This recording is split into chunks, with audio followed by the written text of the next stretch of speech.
So who pays for our commuting infrastructure? As we discussed already, I put up a new sheet because I find that the previous one was a mess. Maybe this one's clearer. Okay, so who pays for our commuting infrastructure? That's our public transit systems, the trains, the buses, etc. And the roads, the highways, the lights, the traffic lights, etc. So who pays for that? Well, we pay for it, as you know. Okay, so workers traveling to work, and when we travel for other purposes, to church or to school or whatever. So citizens pay a fare as users of the transit systems and the roads. Now, we also pay, apparently we pay with our spelling,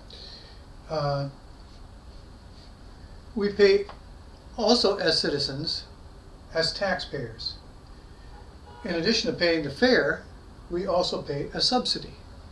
So for every person that travels on the transit system or on the roads, we're also paying a subsidy, whether we use that system or not, whether we're frequent users or occasional users or whatever, we pay it as citizens in our taxes. Now, again, I tried to make this a little bit clearer than what I wrote before. The saying fair is fair. That's the way that we think as a society. So the fare should be fair. Forgive me. Okay. And as you know, as I was saying previously, that the greatest demand on our transit system is for employment, for traveling back and forth to work. The employers have control over that. They decide when we're going to travel and where we're going to travel. So to offset some of the costs, we pay a fare as workers.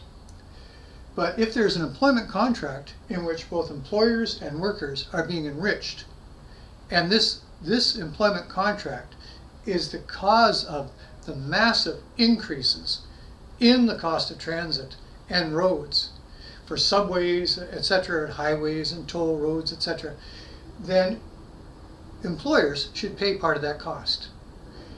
I suggested $1 for like if the worker pays $2.50 for their fare, whatever it is, the employer should pay $1 a day for a fare for each employee. Now, I also made the point that the employer should pay double that if the employer insists that the workers travel during rush hour.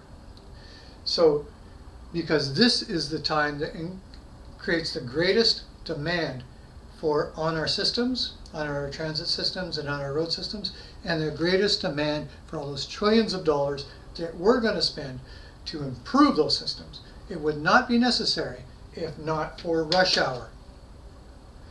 And it would not be necessary if not for the employer contract.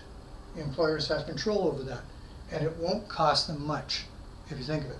So there's a multiplier. Now, I'm also suggesting that we use the fare system and the fairness of the fare system to reward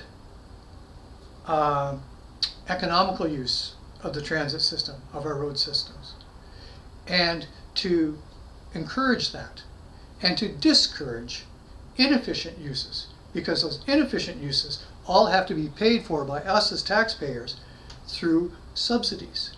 So this is a way of discouraging the inefficient use of our transit systems.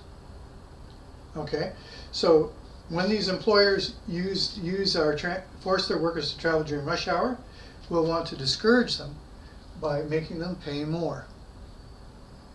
Now, I'd like to also demonstrate to you that some employers actually cost us a lot more than the other employers. They demand more from our system than others do, and the rest of us have to subsidize it. Not just that, but the employers that cost us the most in terms of subsidies through our taxes are actually the biggest multinational mega corporations in the world, and they don't give a damn about how they're impacting on our local economies.